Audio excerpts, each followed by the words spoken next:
મહાશિવરાત્રીના મેળાના પગલે જિલ્લા વહીવટી તંત્રએ સાધુ સંતો સાથે તમામ અધિકારીઓની એક બેઠક યોજી હતી, જેમાં સાધુ સંતો દ્વારા મેળામાં વિવિધ સુવિધાઓમાં વધારો કરવાની રજૂઆતો કરી હતી। મહાશિવરાત્રીના મેળાને લઈને હવે ગણતરીના દિવસો બાકી છે, ત્યારે મેળામાં આવતા શ્રદ્ધાળુઓને કોઈ મુશ્કેલી ન પડે તેમજ ઉતારા મંડળ અને સાધુ સંતોની સગવડતા માટે અલગ અલગ વ્યવસ્થાઓ ઊભી કરવામાં આવી છે, જેના પગલે સાધુ સંતો અને અલગ અલગ વિભાગના અધિકારીઓ સાથે એક બેઠકનું આયોજન કરવામાં આવ્યું હતું, જેમાં શિવરાત્રીના મેળામાં ઉનાળાની શરૂઆત થઈ ગઈ છે, તેને લઈને પાણીની વ્યવસ્થા વધુને વધુ કરવામાં આવે તેવી સાધુ સંતો દ્વારા રજૂઆત કરવામાં આવી હતી, જેને લઈને વહીવટી તંત્ર દ્વારા દરેક ઉતારા અને અલગ અલગ વિસ્તારોમાં પાણીની પૂરતી વ્યવસ્થા ઊભી કરવામાં આવશે તેવી ખાતરી પણ આપી હતી। આજે વહીવટી તંત્ર દ્વારા કલેક્ટર કચેરીની કલેક્ટર સાહેબના અધ્યક્ષસ્થાને એક મિટિંગ યોજવામાં આવી હતી મેળા સંદર્ભે। એની અંદર અમારા વરિષ્ઠ સંતો હરિગીરજી મહારાજ, મહેન્દ્રાનંદ ગિરજી મહારાજ, હરિયાનંદ ભારતીજી તેમજ પત્રકાર મિત્રો અને વરિષ્ઠ આગેવાનોની ઉપસ્થિતિની અંદર જે તંત્રને અમે જે સુઝાવ કર્યો હતો સાધુ સમાજે, એ સુઝાવની અંદર તંત્રે સર્વે કામ પૂરું કરેલ છે અને કોઈ પણ અસુવિધાઓ છે નહીં। અને ખાસ કરીને હવે ઉનાળો માથે આવે છે તો એક પાણીના પીવ માટે ખાસ કરી અમે તંત્રને કીધેલું છે અને તંત્રને અમે એટલે સુધી કીધેલું છે કે ભાઈ એની અંદર જે ખર્ચ થાય એ સાધુ સમાજ પણ ભોગવવા તૈયાર છે। તો વહીવટી તંત્રે અમને કીધેલું છે કે જે અસુવિધાઓ જે છે એ બધી પૂરી પાડવામાં આવશે અને જે કલેક્ટર સાહેબે અને તંત્રએ બધાએ ડિપાર્ટમેન્ટને, પોલીસ ડિપાર્ટમેન્ટને જે સુવિધા દીધી છે એનાથી અમે સંતુષ્ટ છીએ અને હરેક ગુજરાતની જનતાને હું આહ્વાન કરું છું કે પ્રભુ એક પ્લાસ્ટિકનો ઉપયોગ ન કરે, ઉતારામાં ઉપયોગ ન કરે, અન્નક્ષેત્રમાં ઉપયોગ ન કરે અને આવાવાળી પ્રજા પણ પ્લાસ્ટિકનો ઉપયોગ ન કરે કે જેનાથી પર્યાવરણને કોઈ નુકસાન થાય।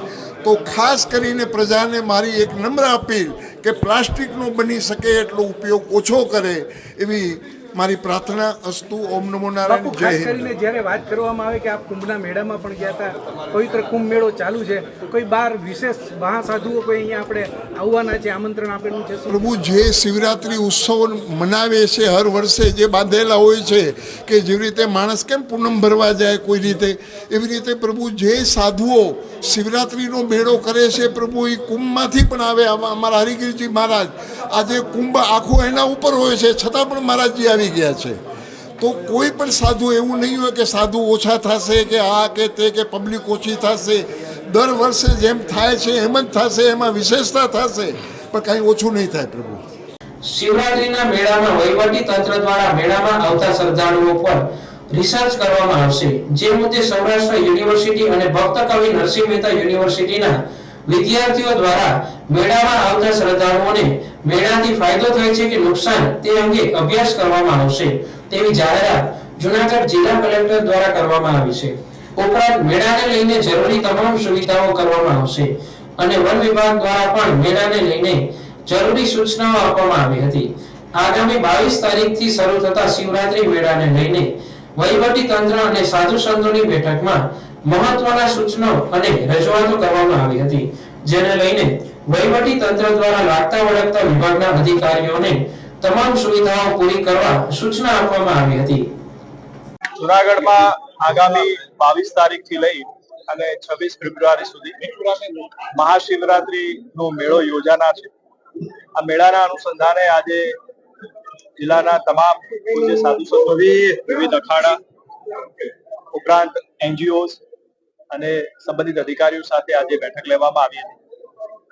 આ બેઠકમાં તમામ પાસેથી જરૂરી જે સૂચનો છે મેળવવામાં આવ્યા છે। મેળાની તૈયારી વહીવટી તંત્રે લગભગ 1 મહિના પહેલાથી શરૂ કરી દીધી હતી અને એના માટે 13 અલગ અલગ જેટલી સમિતિઓ બનાવવામાં આવી છે અને આ વર્ષે જેમ દર વર્ષે થાય છે એ પ્રમાણે રોડ, રસ્તા, પાણીની વ્યવસ્થા, સ્વાસ્થ્યની સુવિધાઓ, ફાયર ફાઈટર, તરવૈયાઓ, એની સાથે સાથે તમામ સુવિધા જે ભાવિકો આવનાર છે એમના માટે અમે ગોઠવી છે।